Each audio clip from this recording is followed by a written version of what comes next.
On cherche toujours à réduire la consommation des moteurs. Pour cela, toutes les voies possibles ont-elles été explorées? Il semblerait bien que non.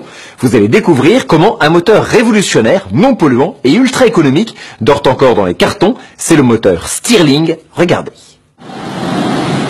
Février 1953. La mer submerge les digues hollandaises et inonde une partie du pays. L'électricité est coupée, les communications sont interrompues. Pourtant, très vite, quelques radios marchent à nouveau. Elles sont alimentées par de petits groupes électrogènes entraînés par un moteur révolutionnaire. Mais aussitôt l'opération terminée, ces moteurs regagnent le secret des laboratoires de Philips, le géant de l'électronique, qui les a mis au point. Et depuis, c'est le silence. Silence d'autant plus étrange que ce moteur accepte tous les carburants, qu'il ne pollue presque pas, et surtout que sa consommation est inférieure de moitié aux moteurs actuels.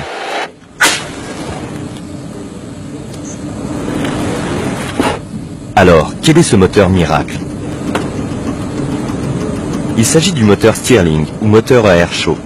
Le brevet en a été déposé par le révérend écossais Robert Stirling en 1816, soit 50 ans avant le moteur à 4 temps et 80 ans avant le moteur diesel, qui équipe tous deux nos voitures d'aujourd'hui. Comment fonctionne ce moteur? Le principe est simple. Prenez une pompe à vélo et pompez. La compression suffit pour réchauffer l'air contenu dans la pompe. Maintenant, bouchez la pompe et chauffez son extrémité. L'air va s'échauffer et sa pression va augmenter, ce qui va repousser le piston en comprimant l'air contenu de l'autre côté. Quand on refroidit la pompe, le piston revient à sa position initiale. La chaleur est ainsi transformée en énergie mécanique. La puissance d'un tel dispositif est ridicule et son rendement médiocre. L'idée de génie de Robert Stirling a été d'adjoindre un deuxième piston pour que l'air chaud se déplace de gauche à droite du cylindre. Ainsi, la gauche du cylindre est constamment chauffée et la droite refroidie. Il reste encore beaucoup de pertes de chaleur, donc d'énergie. Pour récupérer cette chaleur perdue, Stirling a mis au point le régénérateur. Le régénérateur vient capter une partie des calories du gaz chaud quand il part vers la zone froide. Quand le gaz repart vers la zone chaude, il récupère ses calories. Ainsi, un moteur Stirling a un rendement voisin de 40% contre 20% pour les moteurs 4 temps ou diesel. Le Stirling ne réclame qu'une source de chaleur à l'extrémité du cylindre. N'importe quel combustible convient, gaz, pétrole, fioul, essence. Des essais concluants ont même lieu avec un brasero. Comme ces combustibles brûlent à l'air libre, la combustion est presque totale. Pas besoin de pot d'échappement et un niveau de pollution très inférieur aux moteurs actuels. Pour faire tourner un Stirling, on peut utiliser n'importe quel carburant. Et l'un des meilleurs carburants, c'est tout simplement le soleil. L'étude de ce moteur a démarré en 1938. Objectif, fabriquer des groupes électrogènes pour les radios et les télévisions. Mais en 1950, l'invention du transistor permet de construire des radios fonctionnant sur piles. Plus besoin de groupes électrogènes. La société Philips se penche alors sur les autres applications du Stirling, comme le réfrigérateur ou la pompe à chaleur. Car le Stirling n'est pas seulement un moteur, c'est aussi une fantastique machine thermique. Reprenons notre pompe à vélo. Au lieu de pomper, aspirer. L'air se détend et se refroidit. C'est le principe de tout réfrigérateur. Il en va de même avec le Stirling. Il suffit de l'entraîner avec un moteur électrique pour que la tête descende à moins 200 degrés, la température à laquelle l'air devient liquide. Maintenant, inversons le sens de rotation du moteur électrique. Le cylindre se réchauffe. Éteignons la lumière. La tête monte à plus de 700 degrés.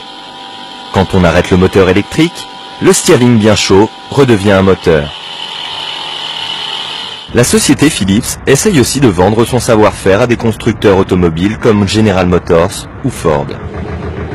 Un bus et un bateau sont équipés d'un moteur Stirling, puis au début des années 70, cette Ford Torino. Hélas, le mécanisme pour faire varier le régime du moteur n'est pas au point.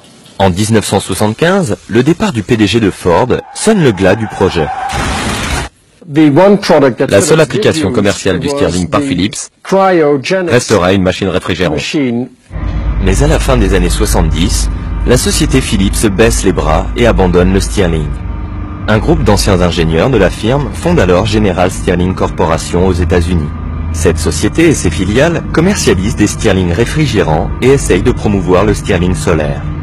Il y a toujours des réticences au changement. Si vous êtes un fabricant de moteurs diesel, vous ne serez pas pressé de construire un autre type de moteur, comme toute personne qui investit une somme considérable d'efforts et d'argent pour fabriquer un diesel plus performant. Mais dans la fabrication d'un moteur de voiture, il faut aussi compter sur la pression de l'opinion publique. Les gens vont continuer à conduire des voitures à moteur à explosion ou à moteur diesel. Mais quand le degré de pollution deviendra très élevé, comme cela est en train de se produire en Californie, les gouvernements forceront les constructeurs automobiles à produire des voitures propres, donc avec le Stirling. Aisin Seiki a de nombreux consultants dans les universités.